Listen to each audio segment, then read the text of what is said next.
ഈ പകലിലും നമ്മുടെ നടുവിൽ വാഴ്ത്തപ്പെടുമാറാകട്ടെ. നമുക്കൊരുമിച്ച് വീണ്ടും ഒരു പ്രാവശ്യം കൂടെ ദൈവസന്നിധിയിൽ കർത്താവിൻ്റെ മുഖത്തേക്ക് നോക്കുവാൻ കർത്താവ് ഒരുക്കുന്ന നല്ല അവസരത്തെ ഓർത്ത് ഞാൻ ദൈവത്തിന് സ്തോത്രം ചെയ്യുന്നു. ആത്മീയാരാധനയ്ക്കായി ആലയത്തിൽ കടന്നു വന്ന എല്ലാ പ്രിയപ്പെട്ടവർക്കും കർത്താവായ യേശുക്രിസ്തുവിന്റെ നാമത്തിൽ സ്നേഹവന്ദനത്തെ പ്രാരംഭമായിട്ട് അറിയിക്കട്ടെ. പ്രാർത്ഥനയോടെ തുറന്നുകൊടുത്ത സമയങ്ങൾ നമുക്ക് ദൈവവചനത്തിന് ഭാഗമായിരിക്കാം. ഇന്ന് പകലും ദൈവത്തിൻ്റെ പരിശുദ്ധമാവിന് നമ്മോട് സംസാരിക്കാനുള്ള ദൈവിക ആലോചന കേട്ട് സംതൃപ്തരായി മടങ്ങുവാൻ, ദൈവത്തിൻ്റെ കൃപ അനുഭവിക്കാൻ കഴിവിനായി ദൈവം നമുക്കിടയാക്കട്ടെ. വേഗത്തിൽ വായിച്ച സങ്കീർത്തനത്തിലൊക്കെ പ്രവേശിച്ച ഒരു ചിന്ത ദൈവങ്ങളോട് പങ്കുവയ്ക്കുവാൻ ഞാൻ കർത്താവിൽ താല്പര്യപ്പെടുകയാണ്. മുഖവരകൾ ഒന്നും കൂടാതെ വേഗത്തിൽ തന്നെ പ്രവേശിക്കാൻ ആഗ്രഹിക്കുന്നു. നമ്മൾ വായിച്ചത് 102 സങ്കീർത്തനമാണ്. അതിൻ്റെ തലക്കെട്ട് ഒന്ന് വായിക്കാൻ ടൈറ്റിൽ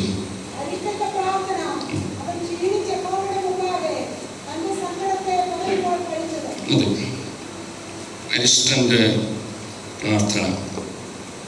ഒരു ഭക്തനായ മനുഷ്യൻ ആരുടെ സങ്കീർത്തനമെന്ന് വ്യക്തമല്ല. ഒരു പക്ഷേ ദാവീദിൻ്റെതാകാം, പേര് കൊടുത്തിട്ടില്ല. എന്നാൽ വേദപണ്ഡിതാക്കളുടെ പല അഭിപ്രായത്തിൽ ചുറ്റും കൊടുത്ത സങ്കീർത്തനന്മാരെഴുതിയോ പേരെഴുതിയിട്ടില്ലെങ്കിൽ അതിൻ്റെ കണ്ടിന്യൂവേഷനാണ് എന്ന് പൊതുവെ പറയപ്പെടുന്നു.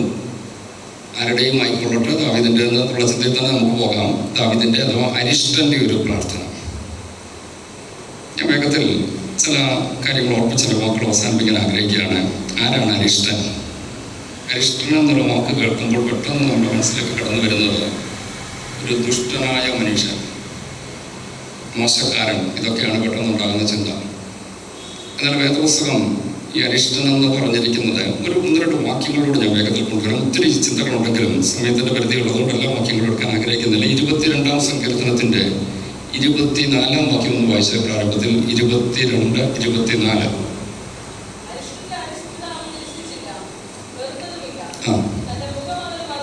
അതെ, അരിഷ്ടന്റെ അരിഷ്ടത അവൻ നിരസിച്ചില്ല,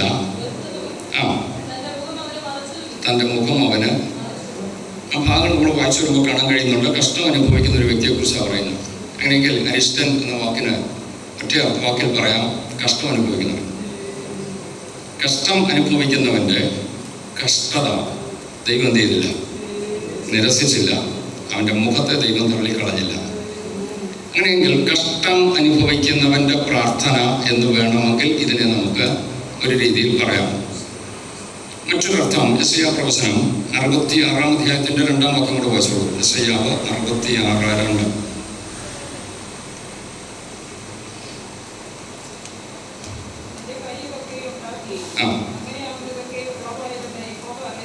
അടുത്തത് അരിഷ്ടനും മനസ്സ് തകർന്നവരും.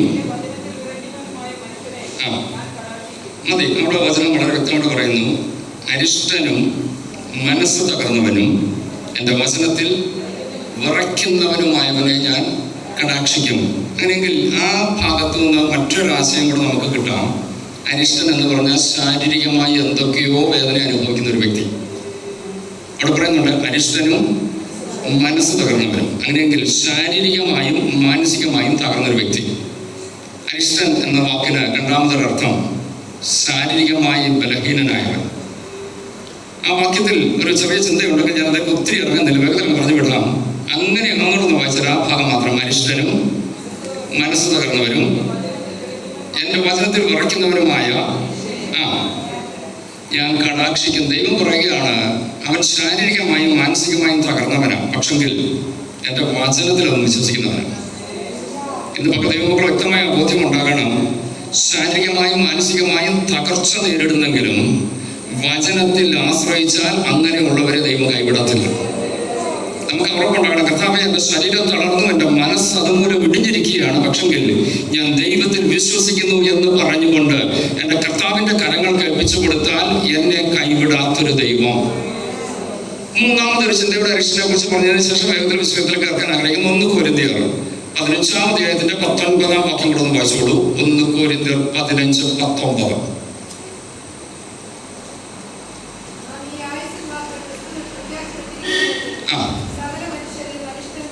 അതെ, അവിടെ പൗലോസ് അപ്പോസ്തലൻ പറയുന്ന ഭാഗം നമുക്കറിയാം. 15 അധ്യായത്തിൽ ഭക്തന്മാരുടെ ഉയർപ്പിനെ കുറിച്ച് താഴോട്ടുള്ള ഭാഗങ്ങൾ വായിച്ചു വരുമ്പോൾ നമുക്ക് കാണാൻ കഴിയുന്നുണ്ട്.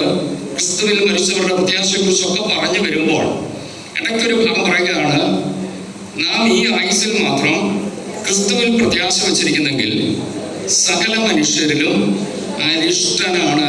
ഇവിടെ കൊടുത്തിരിക്കുന്ന അരിഷ്ടന വാക്ക് ഇങ്ങനെ നമുക്ക് പറയാം, നിർഭാഗ്യവാനാണ്. കാരണം അവരുടെ പ്രത്യാശ ഈ ഭൂമിയിലാണ്. പ്രാർത്ഥിക്കുന്നത് എന്തിനാ? ഇവിടുത്തെ വല്ലതും കിട്ടണം.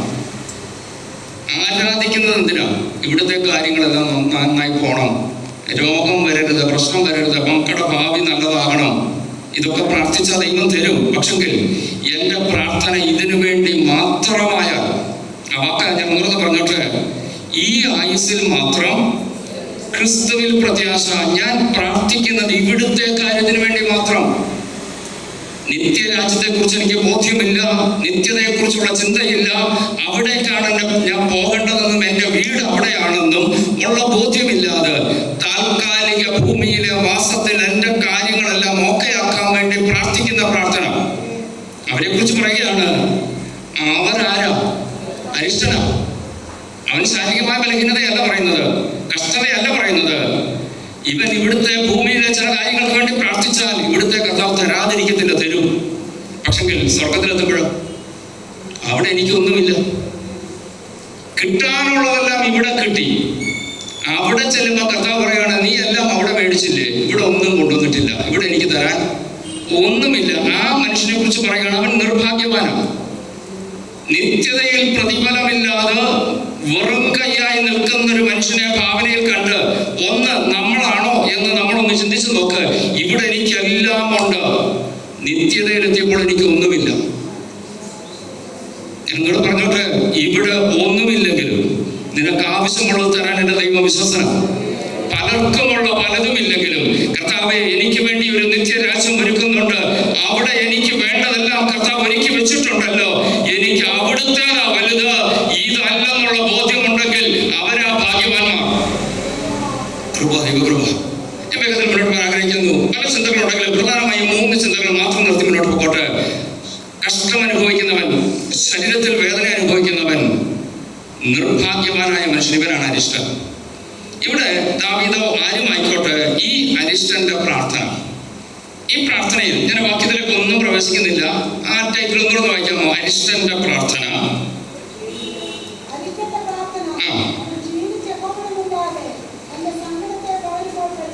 മതി. അവിടെ വാക്ക്, അവിടെ ഒരു പ്രത്യേക പദമാണ് കഴിഞ്ഞ ദിവസം ദൈവവചനമായിരുന്നപ്പോൾ ദൈവത്തിന്റെ ആത്മാവിനെ ഓർപ്പിച്ചത്. അവൻ ക്ഷീണിച്ചു. ആര് ക്ഷീണിച്ചു? അരിഷ്ടൻ. പറഞ്ഞോട്ടെ, ശാരീരിക ബലഹീനത അനുഭവിക്കുന്നവൻ, കഷ്ടത അനുഭവിക്കുന്നവൻ, നിർഭാഗ്യവാനായ മനുഷ്യൻ ക്ഷീണിച്ചു. നമ്മൾ ഒരുമിച്ച് ചിന്തിക്കാൻ ആഗ്രഹിക്കുന്ന ടോപ്പിക്ക് അവൻ ക്ഷീണിച്ചു.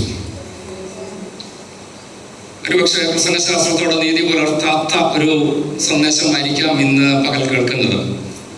പ്രസംഗശാസ്ത്രം അനുസരിച്ച് ദൈവവചനം സംസാരിക്കുമ്പോൾ ഒരു വാക്യത്തിൽ നിന്ന് വേണം തുടങ്ങാൻ. താക്കോൽ വാക്യം എന്നൊക്കെ അതിന് പറയാറുണ്ട്. പൂട്ട് തുറന്നകത്തേക്ക് കയറുന്നൊരു വാക്യം. എന്നാൽ ഞാൻ അങ്ങോട്ടൊന്നും പോകുന്നില്ല. ഞാൻ ദൈവസന്ധയിൽ ദൈവത്തോട് ചോദിച്ചു, കർത്താവേ, ഈ ടൈറ്റിൽ പറഞ്ഞാൽ എന്താ പ്രയോജനം? കർത്താവ് പറഞ്ഞു, നിന്നോട് പറയുന്നത് അങ്ങ് പറഞ്ഞാൽ മതി. ഞാൻ പൂർണ്ണമായിട്ട് വിശ്വസിക്കുന്നു, ഇതിലൂടെ ദൈവത്തിന് ആരോടൊക്കെയോ എന്തോ സംസാരിക്കാനുണ്ട്. ഞാൻ ആ വാക്കൊന്നുകൂടെ പറയുന്നു, അവൻ ക്ഷീണിച്ചു. എന്നാൽ ഈ ക്ഷീണിച്ച മനുഷ്യൻ ചെയ്തൊരു കാര്യമാണ്. ഒന്നുകൂടെ വായിക്കുക. അവൻ ക്ഷീണിച്ച് യഹോവയുടെ മുമ്പാകെ തൻ്റെ സങ്കടത്തെ പകരുമ്പോൾ കഴിച്ചത്. അങ്ങനെയെങ്കിൽ ക്ഷീണിച്ചവൻ ചെയ്യാവുന്ന ഏറ്റവും നല്ല കാര്യം ദൈവസന്നിധി പ്രാർത്ഥിക്കുക എന്നുള്ളതാണ്. എൻ്റെ സങ്കടം ദൈവത്തോട് പറയുക എന്നുള്ളതാണ്. നമ്മുടെയൊക്കെ ജീവിതത്തിൽ അർത്ഥമാണ്. പലപ്പോഴും ക്ഷീണങ്ങൾ ഉണ്ടാകാം, മാനസികമാകാം, ശാരീരികമാകാം, ഭൗതികമാകാം. ഏതെങ്കിലും മേഖലകളിലൊക്കെ ക്ഷീണം കടന്നു വരുമ്പോൾ ആ ക്ഷീണത്തിന്റെ നടുവിൽ ചെയ്യാവുന്ന ഏറ്റവും നല്ല കാര്യം ദൈവസന്നിധിയിൽ എൻ്റെ സങ്കടത്തെ പകരുക എന്നുള്ളതാണ്. നമുക്കറിയാമല്ലോ, ശൗമ്യന്റെ പുസ്തകത്തിൽ നമ്മൾ വായിക്കുന്നുണ്ട്, മാനസികമായി ക്ഷീണിച്ച് തളർന്ന് ആർക്കും തന്നെ മനസ്സിലാക്കാൻ കഴിയാതെ ദൈവസന്നിധിയിൽ ഇരുന്ന് പ്രാർത്ഥിക്കുന്ന ഒരു ഹന്നയെ കുറിച്ച് പറയുമ്പോൾ പ്രത്യേക ഒരു പദം പറയുന്നുണ്ട്. അവൾ തന്റെ ഹൃദയം ദൈവസന്നിധിയിൽ പകരുക. ക്ഷീണിക്കുമ്പോൾ ചെയ്യാവുന്ന ഏറ്റവും ബെസ്റ്റ് കാര്യം എന്റെ സങ്കടം ദൈവത്തോടൊന്ന് പറയാം. എനിക്ക് ദൈവം ഒരു വാതിൽ തുറന്ന് തന്നിട്ടുണ്ട്, എനിക്ക് വേണ്ടി ഒരു വ്യക്തിയെ ഒരുക്കിയിട്ടുണ്ട്. എന്റെ സങ്കടം പറവാൻ, എനിക്ക് ഓടിച്ചെല്ലാൻ, എന്റെ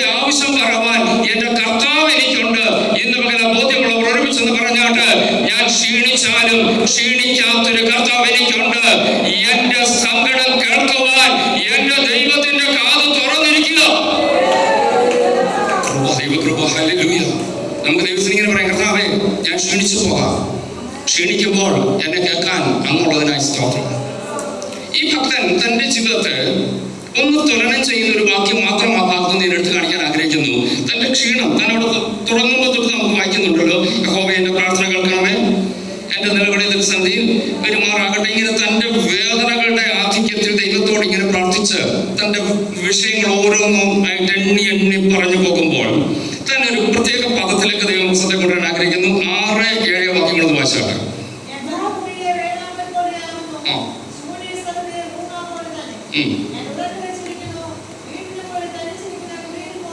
അതെ, തന്നെ കുറിച്ച് താൻ പറയുകയാണ്, ഞാൻ 3 പക്ഷികളെ പോലെ. താൻ ക്ഷീണിച്ചു, നമ്മൾ ചോദിച്ചതാണ്. ക്ഷീണിച്ച മനുഷ്യൻ തന്റെ ക്ഷീണാവസ്ഥയൊക്കെ പറഞ്ഞ കൂട്ടത്തിൽ തന്നെ തുലനം ചെയ്യുകയാണ്. ഞാൻ മരുഭൂമിയില്, നമുക്കറിയാം വേഴാമ്പലിന്റെ പ്രത്യേകത, മഴ പെയ്യുമ്പോൾ വാപ്പുളർന്ന് മഴവെള്ളം സ്വീകരിക്കുന്ന ഒരു പക്ഷിയാണ് വേഴാമ്പൽ എന്നാണ് പറഞ്ഞു കേൾക്കുന്നത്. ശാസ്ത്രീയമായി തെളിയിച്ചിട്ടുണ്ട്, എനിക്ക് അറിഞ്ഞുകൂടാ. എന്നാണെങ്കിലും പൊതുവെ നമുക്കറിയാം വേഴാമ്പൽ ഈ ഭൂമിയിലെ വെള്ളം കുടിക്കത്തില്ല, ആകാശത്തെ വെള്ളമേ കുടിക്കത്തുള്ളൂ. മഴ എപ്പോഴുമില്ല, വല്ലപ്പോഴുമേ ഉള്ളൂ. അതും ഏത് സ്ഥലത്താണ് ഇപ്പോൾ ഇരിക്കുന്നത്? മരുഭൂമിയാണ്. അവിടെ ഇത് പ്രത്യേക പദമാണ്, മരുഭൂമിയിലെ വേഴാമ്പൽ. മരുഭൂമിയിൽ മഴ കുറവാണ്. അങ്ങനെയെങ്കിൽ താൻ തന്നെ തുലനം ചെയ്യുകയാണ്. വല്ലപ്പോഴും കിട്ടുന്ന ആശ്വാസമേ എനിക്കുള്ളൂ. ഓർക്കുക, ഈ ക്ഷീണിച്ച മനുഷ്യന് പറയാനുള്ളത്, എനിക്ക് വല്ലപ്പോഴും എവിടുന്നൊക്കെയോ ആശ്വാസം കിട്ടുന്നു. ഞാൻ മരുഭൂമിയില് വേഴാമ്പൽ പോലെ ആകുന്നു. അടുത്തത്, ശൂന്യസ്ഥലത്ത് ആരുമില്ലാത്തടത്ത് ഒറ്റയ്ക്കിരിക്കുന്ന ഒരു മൂങ്ങായ പോലെ. ഈ മൂങ്ങയുടെ പ്രത്യേകത, ഇപ്പൊ അടുത്തിടയ്ക്കൊക്കെ നമ്മുടെ നാട്ടിലൊക്കെ ഒത്തിരി ഇറങ്ങി വരാറുണ്ട്, പറന്നൊക്കെ വരുന്നു കാട്ടിൽ നിന്നൊക്കെ. അല്ലെങ്കിൽ തന്നെ പടത്തിലെങ്കിലും കുഞ്ഞുങ്ങൾ പ്രിയപ്പെട്ടവരൊക്കെ കണ്ടു കാണും. ഈ മൂങ്ങയുടെ പ്രത്യേകത എന്ന് പറയുമ്പോൾ അതിൻ്റെ മുഖം പക്ഷിയുടെ മുഖമല്ല, ശ്രദ്ധിച്ചാൽ കാണാം, ഒരു മൃഗത്തിന്റെ മുഖമാണ്, പക്ഷെ ശരീരം പക്ഷിയുടെയാണ്. ഒരു വിചിത്ര ജീവിയാണ്. ഇതുകൊണ്ട് തന്നെ ഈ മൂങ്ങായെ മറ്റു പക്ഷികളെന്നും അടുപ്പിക്കത്തില്ല. കാരണം പക്ഷികളുടെ കൂട്ടത്തിലേക്ക് വരുമ്പോൾ ഒരു മൃഗമുഖമുള്ള ഒരു പക്ഷി വരുന്ന കാണുമ്പോഴത്തേക്കും ഇതെല്ലാം കൂടെ പറന്നു പോകും, അല്ലെങ്കിൽ ഇതിനെ കുത്തി ഓടിക്കും ഗ്രൂപ്പായിട്ട് നിന്ന്. അങ്ങനെ മൂങ്ങായ്ക്ക് പകൽ പറക്കാൻ പറ്റാതെ അത് എവിടെയെങ്കിലും ഒതുങ്ങിയിരിക്കും. രാത്രിയിൽ ഇത് ഇറങ്ങിത്തിരിക്കും. ഇതിൻ്റെ കണ്ണുകൾ തിളങ്ങും. ഇരുട്ടത്ത് വെട്ടിത്തിളങ്ങുമ്പോൾ നായ്ക്കൾ നോക്കുമ്പോൾ തിളങ്ങുന്നത് കണ്ടുകൊണ്ട് ഇത് കുരയ്ക്കാൻ തുടങ്ങും. ഇത് അതിനെ എങ്ങും ഇരുത്തത്തില്ല. എന്നോട് പറഞ്ഞോട്ടെ, പകലും രാത്രിയിലും ഒരു സ്വസ്ഥതയും ഇല്ലാത്തൊരു ജീവിയാണ് അത് മൂങ്ങ. ഞാൻ തന്നെ കുറിച്ച് പറയുകയാണ്, ഞാൻ ആരാ? ശൂന്യ സ്ഥലത്തെ എനിക്ക് കൂട്ടില്ല. എന്റെ വിഷയം പോയി പറയാൻ എനിക്കൊരു വ്യക്തിയില്ല. കാരണം ഞാൻ ഒറ്റപ്പെട്ടു പോയി. ഞാൻ ശൂന്യ സ്ഥലത്തിരിക്കുക. തന്നെ കുറിച്ച് ഞാൻ പറയുകയാണ്, ഞാൻ രാവും പകലും സ്വസ്ഥതയില്ലാതെ ഏകാന്തത അനുഭവിക്കുന്ന ഒരു മൂങ്ങായ പോലാണ്. മൂന്നാമത്തേത്, അടുത്ത വാക്യം കൂടെ വായിച്ചാൽ പെട്ടെന്ന്, വീട്ടിൻ മുകളിൽ തനിച്ചിരിക്കുന്ന കുരുകിൽ പോലെയാണ്. കുരുകളിനെ കുറിച്ച് ഒത്തിരി വിശേഷങ്ങൾ പുസ്തകത്തിൽ കാണിക്കുന്നുണ്ട്. 84 സങ്കീർത്തനം നമ്മൾ വായിക്കുന്നുണ്ട്, കുരുകിൽ തനിക്കൊരു കൂട്, മീവൽ പക്ഷി കുരുകിൽ തനിക്കൊരു കൂട്, മീവൽ പക്ഷി തനിക്കൊരു വീട് ഒരുക്കിയിട്ടുണ്ട്. യാഗപീഠത്തിന്മേൽ കൂടൊരുക്കുന്നതാണ് കുരുകിൽ. മാത്രമല്ല യേശുകർത്താവ് ഗിരിപ്രഭാഷണം യേശുകർത്താവിന്റെ സംഭാഷണം മധ്യേ പറയുന്നുണ്ട്, 2 കാശിന് ഒരു കുരുകലിനെ വിൽക്കുന്നില്ലയോ?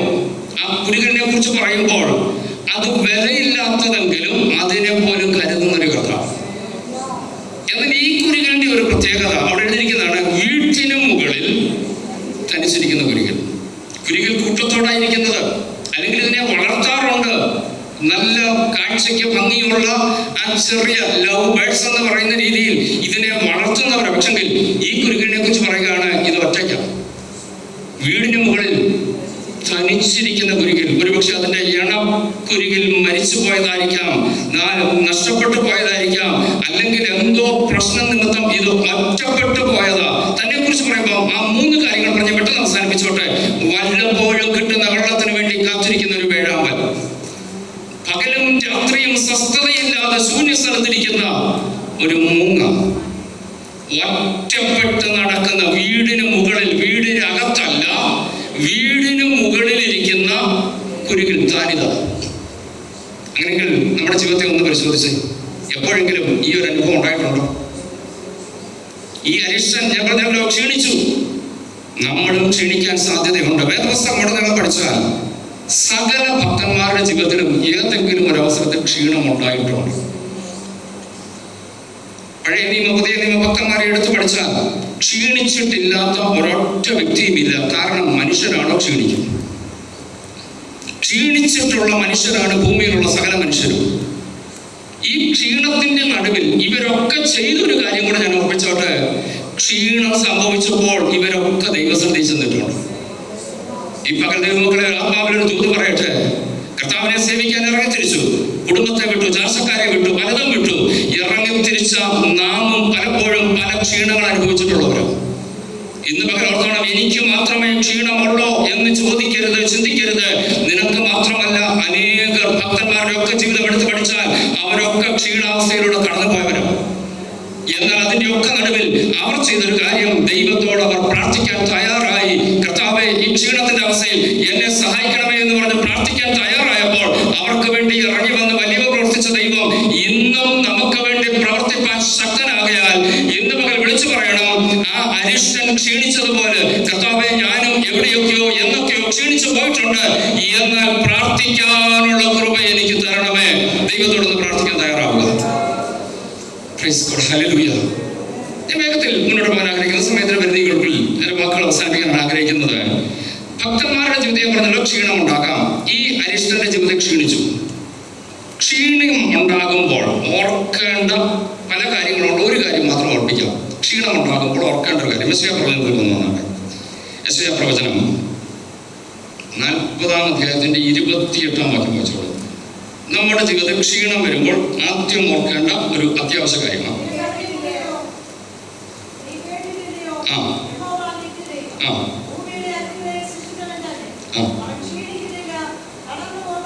അതെ, നമ്മൾ ഓർക്കേണ്ട ഒരു കാര്യമുണ്ട്. ഞാൻ ക്ഷീണിച്ചു, പക്ഷെ ഞാൻ എന്താ പറയണം?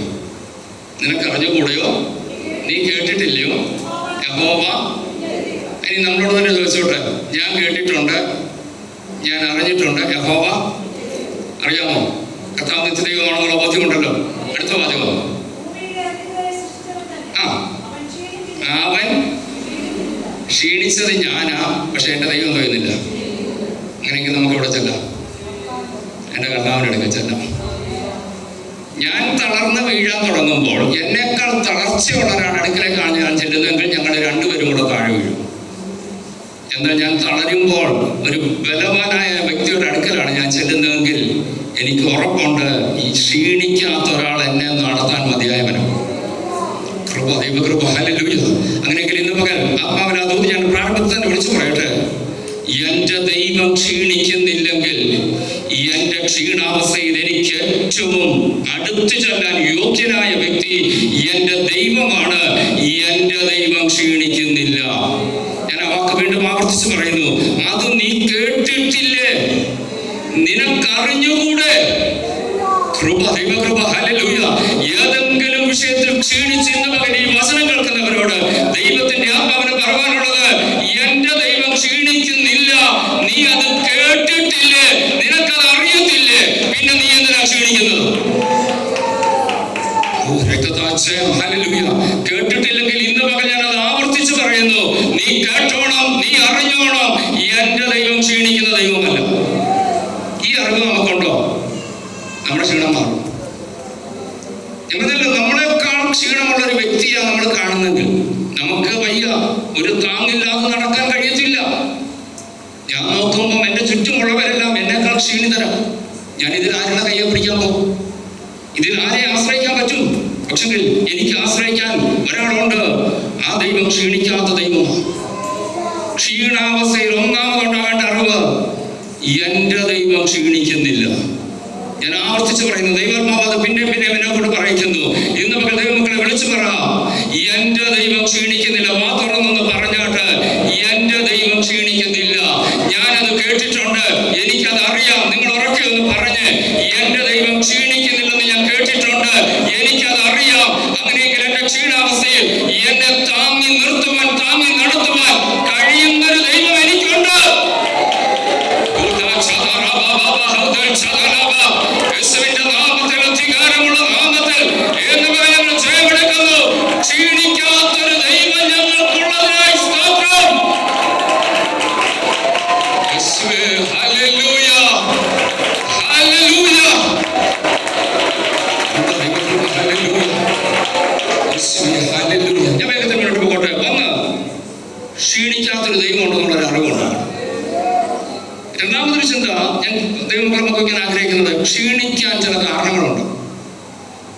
ജീവിതത്തിൽ നമ്മൾ ക്ഷീണിക്കുന്നെങ്കിൽ അതിനെന്തോ കാരണമുണ്ട്. ഈ കാരണം നമ്മൾ കണ്ടെത്തണം. എന്തുകൊണ്ടാണ് ഞാൻ ക്ഷീണിക്കുന്നത്? നമുക്കറിയാമല്ലോ, ചില രോഗം വന്ന് നമ്മൾ അറിയുന്നില്ല. ക്ഷീണിച്ചു കഴിയുമ്പോൾ ചിലപ്പോൾ നമ്മൾ ഡോക്ടറെ സമീപിക്കും. ആൾ പറയും ഇന്ന രോഗം, അതുകൊണ്ടാണ് നീ ക്ഷീണിക്കുന്നത്. കാരണം കണ്ടെത്തിയാൽ എളുപ്പമാണ്, ചികിത്സ ആരംഭിക്കാമല്ലോ. അങ്ങനെയെങ്കിൽ നമ്മൾ ക്ഷീണിക്കാനുള്ള കാരണം, ഒരു കാരണം പലതുണ്ടെങ്കിലും ഞാൻ പറഞ്ഞല്ലോ, വളരെ പ്രാധാന്യമുള്ള ചിലത് മാത്രം ഉറപ്പിച്ചിട്ട് വാക്കുകൾ അവസാനിപ്പിക്കാൻ ആഗ്രഹിക്കുന്നത് സഭാപ്രസംഗിയിലേക്ക് നോക്കാം. സഭാപ്രസംഗി 10-ാം അധ്യായത്തിന്റെ 15-ാം വാക്യം. Ecclesiastes chapter 10 verse 15. ക്ഷീണിക്കാനുള്ള കാരണം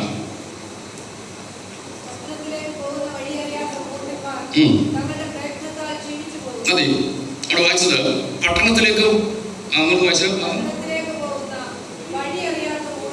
പട്ടണത്തിലേക്ക് പോകുന്ന വഴി അറിയാത്ത മൂഢന്മാർ.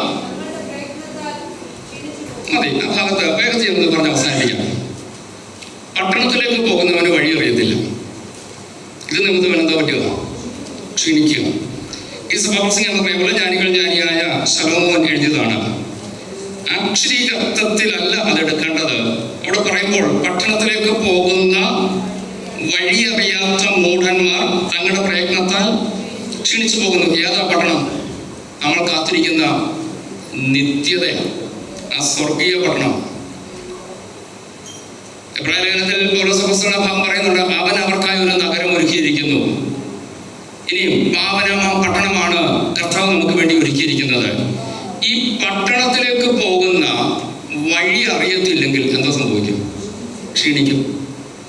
ഇനി ഞാൻ ചോദിച്ചോട്ടെ, പട്ടണത്തിലേക്കുള്ള വഴി നമുക്കറിയത്തില്ലേ? സ്വർഗത്തിലേക്ക് പോകുന്ന വഴി അറിയാവുന്നവരാണല്ലേ ഇരിക്കുന്നതൊക്കെ? ആണോ? ഉറപ്പുണ്ടല്ലോ. അങ്ങനെയെങ്കിൽ ക്ഷീണിക്കരുത്. ആര് ക്ഷീണിച്ചോട്ടെ? പട്ടണത്തിലേക്ക് പോകുന്ന വഴി അറിയാത്തവർ ക്ഷീണിക്കും. കാരണം അവർക്കറിയത്തില്ല. ചില കുഴപ്പത്തില്ല, എന്തോ ചെയ്യണമെന്ന് അറിയത്തില്ല, ഒരെത്തും പിടിയും കിട്ടുന്നില്ല. എന്തോ ചെയ്തിട്ടും സക്സസ് ആകുന്നില്ല, എല്ലായിടത്തും പരാജയം. കാരണം അവർക്ക് പട്ടണത്തിലേക്കുള്ള വഴി അറിയത്തില്ല, ദൈവത്തെ അറിയത്തില്ല, നിത്യതയെക്കുറിച്ച് അറിയത്തില്ല, സ്വർഗീയ മഹിമയെക്കുറിച്ച്, സ്വർഗരാജ്യത്തെക്കുറിച്ച് അറിവില്ലാത്തവൻ ക്ഷീണിക്കും. പക്ഷെ ദൈവവേദന പറയണം, എനിക്ക് പട്ടണത്തെക്കുറിച്ചുള്ള വഴി അറിയാം. മാത്രമല്ല ഈ വഴി ചിലപ്പോൾ തെറ്റിപ്പോകും. 107-ാം സങ്കീർത്തനം കൂടെ നിർത്താട്ടെ, ഒരു വാക്യം കൂടെ ഇതിനെ ഓർപ്പിക്കാം. 107-ാം സങ്കീർത്തനത്തിന്റെ 4 മുതൽ 1-2 വാക്യങ്ങൾ ഒന്ന് വായിച്ചോളൂ.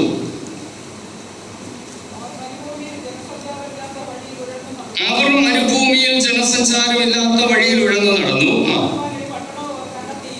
പാർപ്പാൻ ഒരു പട്ടണമോ ഒരു മിനിറ്റ് അവിടെ നിർത്തണേ. പാർക്കാൻ ഒരു പട്ടണത്തിന് വേണ്ടി അല്ലെങ്കിൽ ഒരു ലക്ഷ്യത്തിന് വേണ്ടി ഇറങ്ങി തിരിച്ചെങ്കിലും മരുഭൂമിയിൽ ജനസഞ്ചാരമില്ലാത്ത വഴിയിലൂടെ അവർ ഉഴന്നു നടക്കുക, കറങ്ങുക, വട്ടം കറങ്ങുക. ജനസഞ്ചാരമില്ല എന്ന് പറഞ്ഞാൽ വഴി ഏതെന്ന് ചോദിക്കാൻ ഒരൊറ്റ മനുഷ്യൻ പോലുമില്ല. ചുമ്മാ അങ്ങ് ഗസ് ചെയ്യും, ഊഹിച്ചെടുക്കും ഇന്നതായിരിക്കും വഴി. അതുവഴി കുറെ ദൂരം നടന്നു കഴിയുമ്പോൾ മനസ്സിലായോ ഇതല്ല വഴി. തിരിച്ചു വരുന്നു, ക്ഷീണിക്കുക.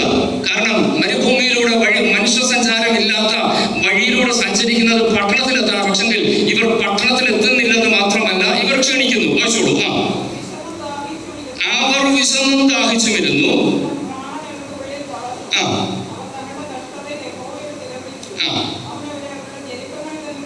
അടുത്തത്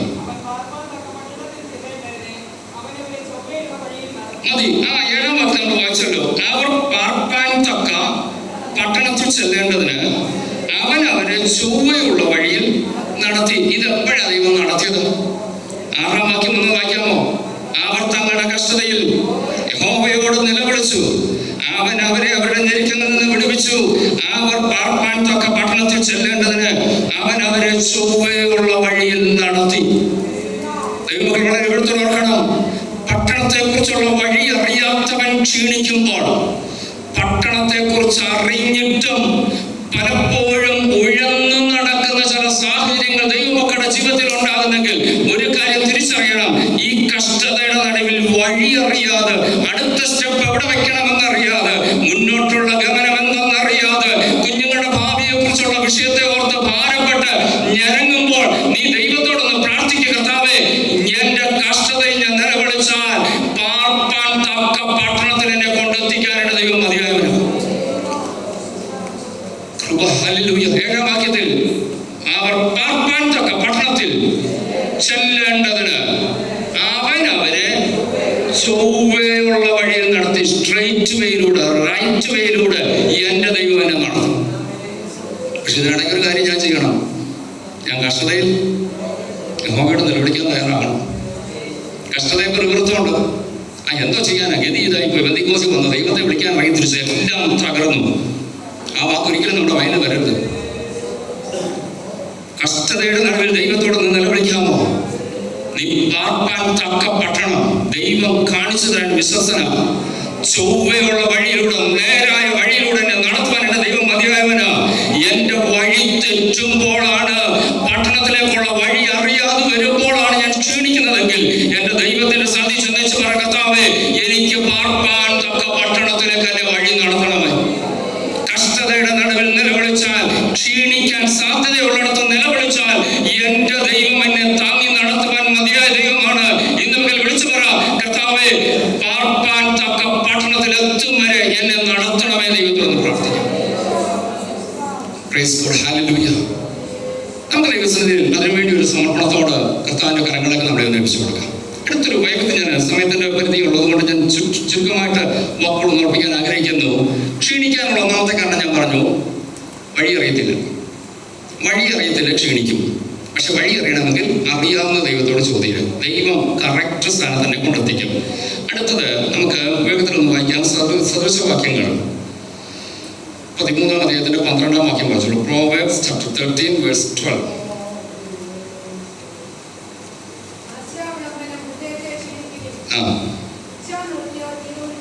മതി.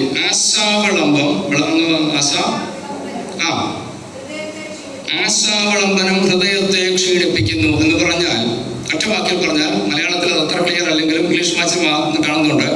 ഒരു വാഗ്ദത്തം ചെയ്തെങ്കിൽ അത് ലഭിക്കാൻ താമസിക്കുമ്പോൾ ക്ഷീണിച്ചു. വലിയ പ്രതീക്ഷകളാണ്. ദൈവത്തോട് പ്രാർത്ഥിച്ചപ്പോൾ ദൈവം ചില വഴി കാണിച്ചു തന്നു, അല്ലെങ്കിൽ ഒരു വാഗ്ദത്തം നമ്മോട് തന്നു. ഈ വാഗ്ദത്തം കിട്ടാൻ താമസിക്കുമ്പോൾ നമ്മൾ എന്ത് ചെയ്യും? ക്ഷീണിക്കും. ഇന്ന് കിട്ടും, നാളെ കിട്ടും എന്ന് പറഞ്ഞ് കാത്തിരിക്കുന്നു. നീണ്ടു പോകുമ്പോൾ ക്ഷീണമുണ്ടാകാം. അബ്രഹാമിന്റെ ജീവിതത്തിൽ പറ്റിയതല്ലേ? 75-ാമത്തെ വയസ്സ് ദൈവം ഒരു വാഗ്ദത്തം കൊടുത്തു. വാഗ്ദത്തത്തിന് വേണ്ടി കാത്തിരുന്നു. 85-ാം വയസ്സ് 10 വർഷം കാത്തിരുന്നിട്ടും വാഗ്ദത്തം കിട്ടാഞ്ഞപ്പോൾ അബ്രഹാം ക്ഷീണിച്ചു. താൻ മറ്റു വഴി തേടി. എന്നാൽ ദൈവത്തിന്റെ വാഗ്ദത്തം നിവൃത്തിയാകാൻ ദൈവം വെച്ചിരിക്കുന്ന അവധി 25 വർഷം എന്നുള്ള ഒരു ലോങ് ടൈം പ്രോമിസ് ആയിരുന്നു അബ്രഹാമിന് ദൈവം കൊടുത്തത്. നമുക്കറിയാം, ചിലപ്പോൾ നമുക്കൊക്കെ ദൈവം തരുന്ന ചില വാഗ്ദത്തങ്ങൾ ഒരു ദീർഘകാലത്തേക്കുള്ള വാഗ്ദത്തമാണ്. നമ്മളൊരു കാര്യം ചെയ്യേണ്ടതുണ്ട്. ഈ വാഗ്ദത്തം തരുമ്പോൾ നമ്മളൊന്ന് വാഗ്ദത്തത്തെ ഒന്ന് നോക്കണം. ഇത് എന്നത്തേക്കുള്ളതാണ്. മനസ്സിലാക്കുന്ന ഭാഷയിൽ ലളിതമായിട്ട് ഞാൻ പറഞ്ഞിട്ട്, നിങ്ങൾക്ക് ഒരാൾ ഇന്നിപ്പോൾ എല്ലാം ഓൺലൈൻ ട്രാൻസാക്ഷൻസാണ്. പഴയ കാലത്തേക്ക് ഒന്ന് പോകാം. ചെക്ക് തന്നു. ഇന്ന് ജൂൺ 22. നിങ്ങൾക്ക് ഒരാള് 1,00,000 രൂപയുടെ ചെക്ക് തന്നെന്ന് കരുതുക. പക്ഷെ അതിന് ഡേറ്റ് ഇട്ടിരിക്കുന്നത് ഓഗസ്റ്റ് 31. ചെക്ക് കൈ കിട്ടി, ഡേറ്റ് ഒന്നും നോക്കിയില്ല. ഭയങ്കര സന്തോഷം, എനിക്ക് പൈസ കിട്ടിയല്ലോ. നാളെ രാവിലെ ബാങ്കിൽ ചെന്നു. അവരാദ്യമേ ഡേറ്റ് നോക്കുന്നത്. ഡേറ്റ് നോക്കുന്നു, സാറേ ഇത് ഇന്ന് ഡ്യൂ ആകത്തില്ല, ഇതിന്ന് തരാം. അവിടെ നിന്ന് ഇറങ്ങുമ്പോൾ മനസ്സിലുണ്ടാകുന്ന എന്തോ നിങ്ങൾ കൂടെ ഉണ്ടോ? ചേട്ടാ, ഞാൻ ഓർത്ത് ഇന്നിപ്പം 1,00,000 കിട്ടുമെന്നും കണ്ട അങ്ങോട്ട് ഞാൻ. പക്ഷെ ഇറങ്ങി വന്ന് ക്ഷീണിച്ച. എന്നുവരെ കാത്തിരിക്കണം? ഓഗസ്റ്റ് 31 വരെ. ദൈവത്തിന് പല വാഗ്ദത്തങ്ങൾ ഇങ്ങനെയുള്ളതുണ്ട്. ചില ലോങ് ടൈം പ്രോമിസസ് ഉണ്ട്. ഇത് മനസ്സിലാക്കണമെങ്കിൽ ദൈവസന്നിധിയിൽ അങ്ങ് ഇരുന്നാൽ മതി. ശരിക്കും ഞാൻ പറഞ്ഞാൽ, ആ ചെക്ക ശരിക്കും ഒന്ന് ഓടിച്ചു നോക്കിയിരുന്നെങ്കിൽ നിങ്ങൾ ബാങ്കിൽ വരെ പോകത്തില്ല. അവിടുത്തെ ആ കാഷ്യറുടെ അല്ലെങ്കിൽ ആ ഓഫീസറുടെ വാക്ക് കേട്ടുകൊണ്ട് നിരാശരായി മടങ്ങി വരത്തില്ല. വരാതിരിക്കണമെങ്കിൽ നിങ്ങൾ അതൊന്ന് പരിശോധിക്കണം. അങ്ങനെ ഞാൻ പറഞ്ഞിട്ട് ദൈവം തന്ന വാഗ്ദത്തങ്ങളെ ഒന്ന് പരിശോധിച്ച് നോക്കി, ഇതൊന്ന് നിറവേറേണ്ടതാണ്. Yes, hallelujah. ഞാൻ പറഞ്ഞിട്ട് അബ്രഹാമിന് പറ്റിയ പരാജയം, താൻ വാഗ്ദത്തത്തിന്റെ ഡേറ്റ് നോക്കാതെ വാഗ്ദത്തത്തെ ഏറ്റെടുത്തപ്പോൾ തന്റെ ആ വാഗ്ദത്ത നിവർത്തിക്ക് കാലതാമസം വന്നത് തന്നെ ക്ഷീണിപ്പിച്ചു. എബ്രായ ലേഖനത്തിൽ പൗലോസ് പറയുന്ന പ്രത്യേക പദമുണ്ട്. വാഗ്ദത്തം പ്രാപിപ്പാൻ സഹിഷ്ണുത നിങ്ങൾക്ക് ആവശ്യമാണ്. ദൈവത്തിന്റെ വാഗ്ദത്തം ലഭ്യമായ സകല പ്രിയപ്പെട്ടവരും ദൈവത്തോട് പ്രാർത്ഥിക്കണം, കർത്താവേ ഈ വാഗ്ദത്ത നിവൃത്തി വരെ സഹിഷ്ണുതയോടെ കാത്തിരിക്കാനുള്ള കൃപ എനിക്ക് തരണമേ. തീർച്ചയായിട്ടും അങ്ങനെയെങ്കിൽ പ്രാർത്ഥിച്ചാൽ ദൈവം കൃപ തരും, സഹിഷ്ണുത തരും, നമുക്ക് പിടിച്ചു നിൽക്കാൻ കഴിയും.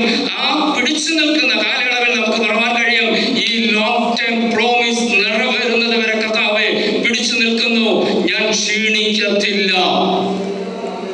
ഞാൻ വേഗത്തിൽ മുന്നോട്ട് പോകട്ടെ. വാഗ്ദത്ത നിവൃത്തിയുടെ കാലതാമസം ക്ഷീണിക്കാൻ സാധ്യതയുണ്ട്. ഒത്തിരി കാര്യങ്ങൾ എൻ്റെ മനസ്സിലോട്ട് ഓടി വരുന്നെങ്കിലും ഞാൻ പ്രധാന കാര്യങ്ങൾ മാത്രം പറഞ്ഞ് അവസാനിപ്പിച്ചേക്കാം. അടുത്തൊരു ചിന്ത, ഈ ക്ഷീണിച്ച കുഴപ്പം വല്ലതുമുണ്ടോ? ഉണ്ട്.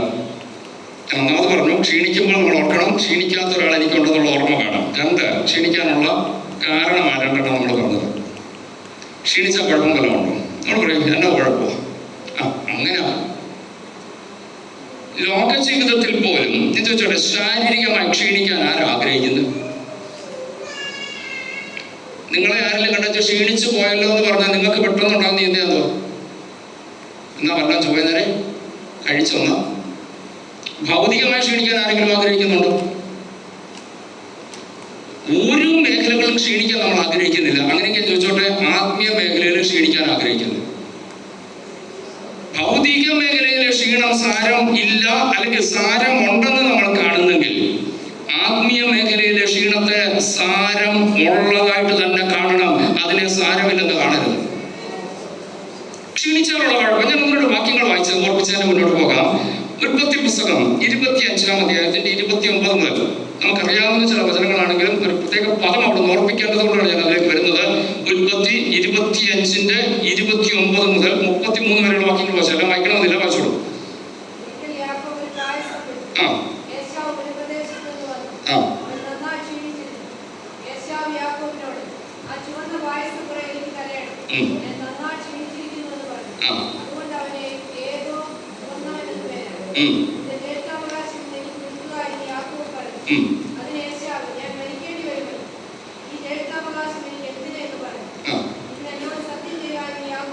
മതി, അത്ര വായിച്ചപ്പോൾ ആശയം മനസ്സിലാക്കി കഴിഞ്ഞു.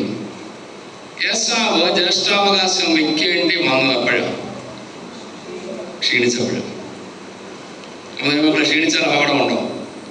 ഉണ്ട്. ജ്യേഷ്ഠാവകാശം പൈതൃകമായി കിട്ടിയതാണ്, വില കൊടുത്തൊന്നും മേടിക്കാൻ ഒക്കത്തില്ല, ദൈവം കൊടുത്തതാണ്. ഈ ജ്യേഷ്ഠാവകാശത്തെ ആ പാരഗ്രാഫ് അവസാനിപ്പിക്കുമ്പോൾ എഴുതിയിട്ടുണ്ട്, അങ്ങനെ അവൻ അതിനെ അലക്ഷ്യമാക്കി കളഞ്ഞു. ഈ ജ്യേഷ്ഠാവകാശം ഏശാവിന് നഷ്ടപ്പെട്ടത് എപ്പോഴാണ്? ക്ഷീണിച്ചപ്പോഴാണ്. ആത്മീയമായി ദൈവം തന്ന പല അവകാശങ്ങളും പല നന്മകളും മറ്റു പലർക്കും ഇല്ലാത്ത പലതും എൻ്റെ ജീവിതത്തിൽ എൻ്റെ കർത്താവ് തന്നത് ഞാൻ ക്ഷീണിച്ചാൽ നഷ്ടപ്പെടുത്താൻ സാധ്യതയുണ്ട്. അല്ലെങ്കിൽ ഞാൻ വീണ്ടും ആവർത്തിച്ചോട്ടെ, ക്ഷീണിക്കരുത്. ക്ഷീണിച്ചാൽ അത് അപകടമാണ്. ഞാൻ പറഞ്ഞല്ലോ, ഭൗതിക മേഖലയിൽ ശാരീരികമായ ഒരു മേഖലയിലും ക്ഷീണിക്കാൻ ഞാൻ ആഗ്രഹിക്കാതെ അതിനെയൊക്കെ ഞാൻ മേക്കപ്പ് ചെയ്ത് പോകുന്നുണ്ടെങ്കിൽ എൻ്റെ ആത്മീയ ജീവിതത്തിൽ ഞാൻ ക്ഷീണിക്കരുത്. ക്ഷീണിച്ചാൽ ദൈവം തന്ന ചില അവകാശങ്ങൾ നഷ്ടമാകാൻ സാധ്യതയുണ്ട്. ദൈവത്തോട് പ്രാർത്ഥിക്കുക, കർത്താവേ ആത്മീയമായി ക്ഷീണിച്ചു പോകാൻ ഇടവരാതെ വണ്ണം ദൈവത്തിന്റെ കൃപ എന്റെ മേൽ പകർന്ന കർത്താവേ. യേശാവിന് പറ്റിയതുപോലെ അവൻ ക്ഷീണിച്ചപ്പോൾ അവൻ പറഞ്ഞു, ജ്യേഷ്ഠാവകാശം അല്ല വലുത്, വശപ്പാ വലുത്. ഈ ക്ഷീണാവസ്ഥയിൽ അവൻ ഭൗതികതയെ നോക്കിയപ്പോൾ ആത്മീയതയെ അവൻ വലിച്ചെറിഞ്ഞു. നമുക്ക് ദൈവത്തോട് പ്രാർത്ഥിക്കാം, കർത്താവേ ക്ഷീണിച്ചാൽ എന്റെ അവകാശം നഷ്ടപ്പെടാൻ സാധ്യതയുണ്ട്. രണ്ടാമതൊരു ചിന്തയോട് ചേർത്ത് ഓർപ്പിക്കാം, ക്ഷീണിച്ചാൽ ഉണ്ടാകുന്ന പ്രശ്നം. ആവർത്തന പുസ്തകം 25-ാം അധ്യായത്തിന്റെ 17-18 വാക്യങ്ങളോട് വായിച്ചോളൂ. ആവർത്തനം 25, 17, 18.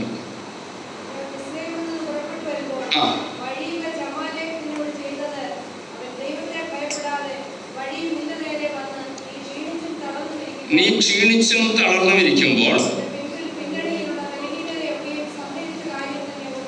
അതെ, ആ വാക്യം നമ്മൾ ശ്രദ്ധിച്ചല്ലോ. ക്ഷീണിച്ചപ്പോൾ സംഭവിച്ച ഒരു കാര്യത്തെക്കുറിച്ച് അവിടെ പറയുകയാണ്. ഇവർ യാത്ര ചെയ്ത് വരികയാണ്. ഇസ്രായേൽ മക്കളുടെ യാത്രയിൽ അവിടെ പ്രത്യേക പദം പറയുന്നുണ്ട്. നിങ്ങൾ ഇസ്രായേലിൽ നിന്ന് പുറപ്പെട്ടു വരുമ്പോൾ വഴിയിൽ വെച്ച് അമാലേക്ക് നിന്നോട് ചെയ്തത്, അവൻ ദൈവത്തെ ഭയപ്പെടാതെ വഴിയിൽ നിന്റെ നേരെ വന്ന് നീ ക്ഷീണിച്ചും തളർന്നും ഇരിക്കുമ്പോൾ നിന്റെ പിൻപിൽ പിന്നണിയിലുള്ള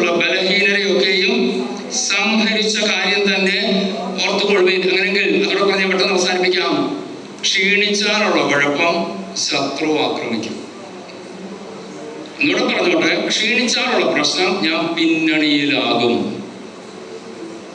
ഞാൻ മുന്നണിയിൽ പൊക്കോണ്ടിരുന്ന വ്യക്തി ക്ഷീണിച്ചപ്പോൾ ഞാൻ പുറകിലായി. നമുക്കറിയാമല്ലോ, ഈ സ്പോർട്സിലൊക്കെ ദീർഘദൂര ഓട്ടങ്ങൾ 1500, 3000, 5000 മാരത്തൺ ഇങ്ങനെയൊക്കെ ഓടുമ്പോൾ സ്കൂളിലും പലതിലുമൊക്കെ നമ്മൾ കണ്ടിട്ടുണ്ടല്ലോ, തുടക്കത്തിൽ എല്ലാവരും ഒരേ സ്റ്റൈലിൽ അങ്ങോട്ട് ഓടുക. കുറെ റൗണ്ട് കഴിയുമ്പോഴത്തേക്കും എന്താ സംഭവിക്കും? ക്ഷീണിക്കുന്നതൊക്കെ പുറകിലാകും. ഉണർവോടെ നിൽക്കുന്നവരൊക്കെ മുമ്പിൽ കയറും. എങ്കിൽ അർത്ഥമാണോ? ഈ ഓട്ടത്തിൽ ക്ഷീണിക്കാൻ സാധ്യതയുണ്ട്.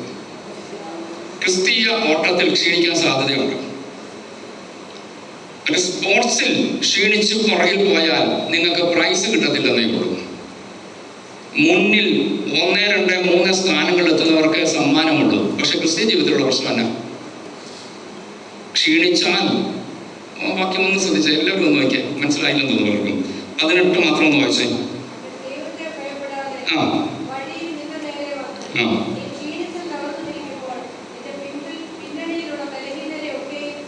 മതി. ക്ഷീണിച്ചാൽ ഞാൻ പിന്നണിയിലാകും.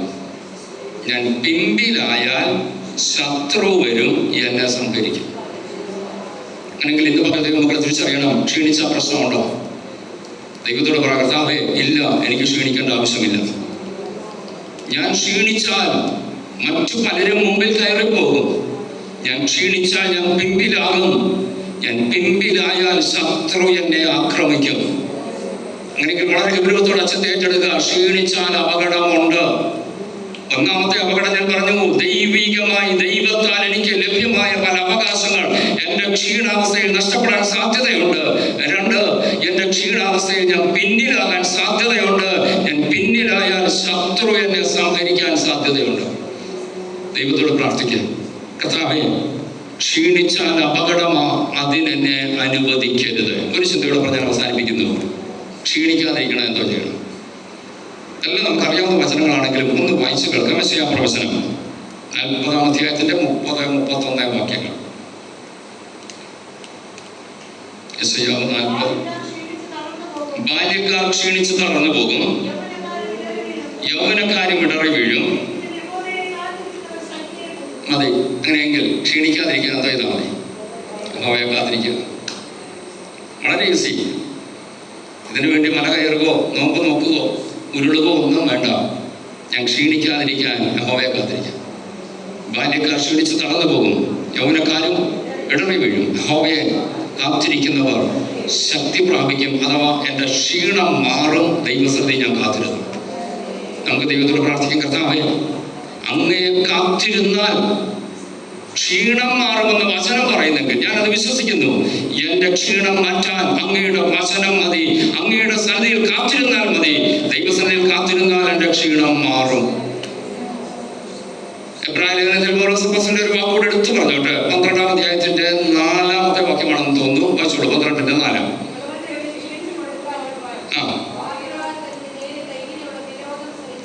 നിങ്ങളുടെ ഉള്ളിൽ ക്ഷീണിച്ചു മടുക്കാതിരിപ്പാൻ പാപികളാൽ തനിക്ക് നേരിട്ട വായിച്ചു ഓക്കെ, ഒന്നുകൂടെ ശരിക്കും വായിച്ചാല്.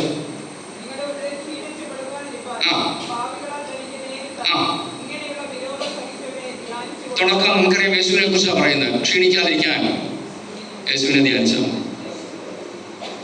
കാത്തിരുന്നാൽ എൻ്റെ ക്ഷീണം മാറും. എൻ്റെ ക്ഷീണത്തിന് നടുവിൽ എൻ്റെ ക്ഷീണത്തെ കുറിച്ച് ധ്യാനിക്കാതെ യേശുവിനെ ധ്യാനിക്കാം. നമുക്കൊക്കെ പലപ്പോഴും പറ്റുന്നൊരു പരാജയം, ഒരു പ്രശ്നം വന്നാൽ അതിങ്ങനെ ചിന്തിച്ചുകൊണ്ടിരിക്കും. ഊണിലും ഉറക്കത്തിലും എല്ലാം പ്രശ്നമാണ്. പക്ഷെ വചനം എന്താ പറയുന്നത്? ഉള്ളിൽ ക്ഷീണിച്ച് മടുക്കാതിരിക്കാൻ യേശുവിനെ ധ്യാനിക്കും. എൻ്റെ രോഗത്തെ കുറിച്ച് ഞാൻ ഗവേഷണം നടത്തിയാൽ എൻ്റെ രോഗം മാറത്തില്ല. എൻ്റെ പ്രശ്നത്തിന് പരിഹാരം എവിടെ നിന്ന് എൻ്റെ തല പുകച്ചാൽ എൻ്റെ പ്രശ്നം മാറണമെന്നില്ല. എൻ്റെ പ്രശ്നം അവിടെ ഇരിക്കുമ്പോൾ തന്നെ ഞാൻ എൻ്റെ ദൈവത്തെ, യേശുവിനെ ഒന്ന് ധ്യാനിക്കാമെങ്കിൽ എൻ്റെ ക്ഷീണം മാറും. കൃപ, ദൈവകൃപ, ഹല്ലേലൂയ.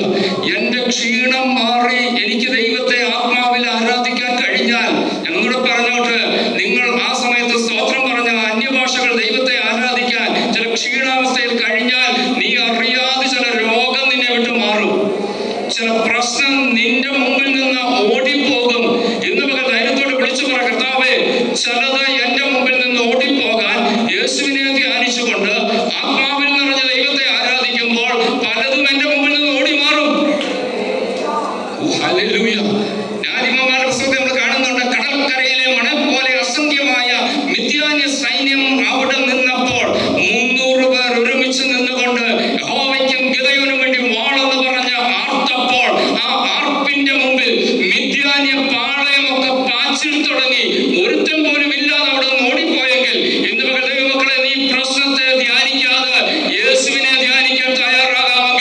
ചിലത് നിന്റെ മുമ്പിൽ നിന്ന് ഓടാൻ പോകും. ഇന്ന് പകൽ എത്ര പേർക്ക് ബോധ്യമുണ്ട്? വിശ്വസിക്കുന്നവർ ഒരുമിച്ച് സ്തോത്രം ചെയ്താട്ട് കർത്താവേ, പലപ്പോഴും പലതും എന്നെ ക്ഷീണിച്ചു മടുപ്പിക്കുക. ചില രോഗം, ചില സാമ്പത്തിക ബുദ്ധിമുട്ട്, തലമുറയുടെ ഭാവിയെ കുറിച്ചുള്ള ചിന്തകൾ, ഇതൊക്കെ പലപ്പോഴും കർത്താവേ എന്നെ മടുപ്പിക്കുക. എന്റെ കുടുംബത്തിനകത്ത് ചില പ്രശ്നങ്ങൾ എന്നെ മടുപ്പിക്കുക. എന്നാൽ ഇന്ന് പകൽ എന്റെ യേശുവിനെ ധ്യാനിക്കാൻ എനിക്ക് കൃപ തരണമേ. യേശുവിന്റെ നാമത്തിൽ, അധികാരമുള്ള നാമത്തിൽ ഈ പകൽ ഞങ്ങൾ ജയമെടുത്ത് പ്രാർത്ഥിക്കുന്നു. ദൈവകൃപ വ്യാപരിക്കട്ടെ. യേശുവിന്റെ നാമത്തിൽ, യേശുവിന്റെ നാമത്തിൽ, യേശുവിന്റെ നാമത്തിൽ, യേശുവിന്റെ നാമത്തിൽ, യേശുവിന്റെ അധികാരമുള്ള നാമത്തിൽ ഈ പകൽ ഞങ്ങൾ ജയമെടുക്കുന്നു. ദൈവകൃപയുടെ വ്യാപാരം ഞങ്ങൾ അനുഭവിക്കട്ടെ. യേശുവിന്റെ നാമത്തിൽ, യേശുവിന്റെ നാമത്തിൽ, അധികാരമുള്ള നാമത്തിൽ നമുക്കൊരുമിച്ച് ദൈവത്തിന് സ്തോത്രം ചെയ്യാം. കർത്താവേ, എന്റെ ക്ഷീണം മാറാൻ ദൈവസന്നിധിയിൽ കാത്തിരിക്കുവാനും എന്റെ യേശുവിനെ ധ്യാനിക്കുവാനും എനിക്ക് കൃപ തരണമേ. ദൈവത്തോട് പ്രാർത്ഥിച്ചു. യേശുവേ, ഹല്ലേലൂയ, ഹല്ലേലൂയ. ക്ഷീണിപ്പിക്കുന്ന 100 പ്രശ്നമുണ്ട്. എന്നാൽ ഇതിന്റെ നടുവിൽ ഞാൻ ആവർത്തിച്ചോട്ടെ, നീ ആ പ്രശ്നത്തെ ധ്യാനിക്കാതെ യേശുവിനെ ധ്യാനിക്കുക. നിങ്ങളുടെ ഉള്ളിൽ ക്ഷീണിച്ചു മടുക്കാതിരിക്കാൻ യേശുവിനെ ധ്യാനിക്കുക. പ്രശ്നം എന്നെ മടുപ്പിക്കും. മാറി മാറി ചികിത്സിച്ചിട്ടും സൗഖ്യമാകാതെ വരുമ്പോൾ ആ രോഗം അല്ലെങ്കിൽ എന്റെ ക്ഷീണം, ആ പ്രശ്നം എന്നെ മടുപ്പിക്കും. ഇനി ആരെയാ കാണേണ്ടത്? ഞാൻ മടുക്കും. നീ ആ ധ്യാനം ഒന്ന് വിട്ടിട്ട് യേശുവിനെ ധ്യാനിക്കുക.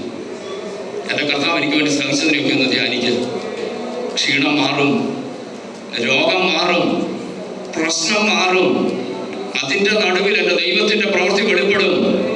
നമുക്ക് ദൈവത്തിനൊന്ന് പ്രാർത്ഥിക്കാം. കർത്താവേ, ഈ ദിവസങ്ങളിൽ പ്രശ്നത്തെ ധ്യാനിക്കുന്നതിന് പകരം എൻ്റെ യേശുവിനെ ധ്യാനിക്കാനുള്ള കൃപ തരണമേ.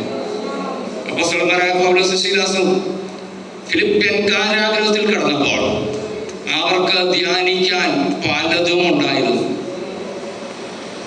ദൈവിക ദർശനത്തെ പോലും വേണമെങ്കിൽ ചോദ്യം ചെയ്യാമായിരുന്നു. ഏഷ്യ മൈനറിൽ ഇഷ്ടംപോലെ ശുശ്രൂഷയ്ക്ക് അവസരമുണ്ടായിട്ടും കർത്താവെ, യൂറോപ്യൻ വിളി കേട്ടുകൊണ്ട്, മക്കതോന്യ വിളി കേട്ടുകൊണ്ട് ഇറങ്ങി തിരിച്ചിട്ട് വന്നിട്ട് ഇതാണോ സംഭവിച്ചത്? ഹല്ലേലൂയ. അന്യോന്യം പറയുന്നുണ്ടായിരിക്കാം, വെളിച്ചപ്പാടത്തിന്റെ ഭൂതത്തെ ശാസിക്കേണ്ടായിരുന്നു. അത് ഇതുവഴിയിലും പൊക്കോട്ട്. അതല്ലേ ഞങ്ങൾക്ക് ഈ ഗതികേടുണ്ടായത്? ഈ ചങ്ങല ഞങ്ങളുടെ കയ്യിൽ വീണതിന്റെ കാരണം കർത്താവെ സുവിശേഷം പറഞ്ഞതല്ലേ? ഞങ്ങളുടെ കാലാമത്തിലിടാൻ കാരണം കർത്താവെ ഈ ദേശത്ത് വന്നതല്ലേ? ആ ജയിൽ സൂപ്രണ്ടിനെ ഒരുപക്ഷെ ഇവർക്ക് മനസ്സിൽ ശപിക്കുവാനുള്ള സാധ്യതകളുണ്ട്. എന്നാൽ അവിടെ കാണുന്ന ഒരു വശമുണ്ട്. ഇവർ അർദ്ധരാത്രിക്ക് യേശുവിനെ ധ്യാനിച്ചപ്പോൾ, ക്രൂശിൽ അവർക്ക് വേണ്ടി സഹിച്ച ബന്ധപ്പാടുകളെ ഓർത്തപ്പോൾ അവർക്ക് മനസ്സിലായി, എന്റെ യേശു സഹിച്ചതിന്റെ ഒരംശം പോലും ഞാൻ സഹിക്കുന്നില്ല എന്ന് ബോധ്യമായവർ അർദ്ധരാത്രിയിൽ പാടി ദൈവത്തെ ആരാധിക്കാൻ തുടങ്ങിയപ്പോൾ ആ പ്രശ്നം അവിടെ മാറി, ക്ഷീണം മാറി, അവരുടെ രോഗം മാറി, ബന്ധനം മാറി, ആ കാരാഗ്രഹത്തിന്റെ അടിത്തറ പോലും വിളകി മാറിയെങ്കിൽ ഇന്ന് പകൽ ആത്മാവിനകത്ത് ഞാൻ ആവർത്തിച്ച് പറയുന്നു, നീ പ്രശ്നത്തെ ധ്യാനിക്കാതെ എന്റെ യേശുവിനെ ധ്യാനിക്കാൻ തയ്യാറാവുക. ദൈവകൃപ, ഹല്ലേലൂയ. പലവിധമായ പ്രശ്നങ്ങളുമായി, ക്ഷീണവുമായി ഇന്ന് പകൽ ഈ ആരാധനയിൽ പങ്കെടുക്കുന്നവരോട് ദൈവത്തിന്റെ ആത്മാവിന് പറയാനുള്ളത്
ക്ഷീണിച്ചു. പക്ഷെ അവൻ പ്രാർത്ഥിച്ചു, കർത്താവേ, ഞങ്ങളും പലപ്പോഴും ക്ഷീണിക്കുന്നവരാണ്. എന്നാൽ ക്ഷീണാവസ്ഥയിൽ പ്രാർത്ഥിപ്പാൻ, യേശുവിനെ ധ്യാനിപ്പാൻ, ദൈവസ്ഥയെ കാത്തിരിപ്പാൻ കൃപ തരണമേ ദൈവത്തിനൊന്ന് പ്രാർത്ഥിച്ചാട്ടെ. അങ്ങനെയെങ്കിൽ ക്ഷീണം മാറ്റുന്നൊരു ദൈവം. എൻ്റെ ദൈവം ക്ഷീണിക്കുന്ന ദൈവമല്ല. അവൻ ക്ഷീണിക്കുന്നില്ല. ഈ അറിവ് എനിക്കുണ്ടാകണം. ഇത് കേട്ടിട്ടില്ലേ? നിനക്കറിയത്തില്ലേ? പ്രവാചകൻ വിളിച്ചു വയ്ക്കുവാണ്, ഈ ആ ദൂത് നമ്മളോടായിട്ട് ഇന്നൊന്ന് ഏറ്റെടുക്കാൻ പറ്റുമോ? എൻ്റെ ദൈവം ക്ഷീണിക്കുന്നില്ലെന്ന് എനിക്കറിയാം, ഞാനത് കേട്ടിട്ടുണ്ട്. വിശ്വാസത്തോടെ വിളിച്ചു പറഞ്ഞു, നാളെ ക്ഷീണം നേരിടുമ്പോൾ വിളിച്ചു പറ. നമ്മളോട് തന്നെ ചോദിച്ചത്, നീ അത് കേട്ടിട്ടില്ലേ? നിനക്കതറിയത്തില്ലേ? ക്ഷീണം നിനക്കേ ഉള്ളൂ, നിന്റെ ദൈവത്തിനില്ല. ആ ദൈവത്തിൻ്റെ അരികിലേക്ക് ഞാൻ ഓടിയെത്തിയാൽ എൻ്റെ ക്ഷീണം മാറും, എൻ്റെ രോഗം മാറും, എൻ്റെ പ്രശ്നം മാറും. ആ കർത്താവിനെ ആശ്രയിച്ച് മുന്നേറുവാൻ വലിയ കർത്താവ് നമുക്കിടയാക്കട്ടെ. ഈ വചനമായി മുഖാന്തരമാകട്ടെ എന്നുള്ള പ്രാർത്ഥനയോടെ എൻ്റെ മക്കൾക്ക് ഇവിടെ വിരാമം കൊടുക്കുന്നു. കർത്താവ് നമ്മളെ ഇവരെയും സഹായിക്കുകയും അനുഗ്രഹിക്കുകയും ചെയ്യുമാറാകട്ടെ.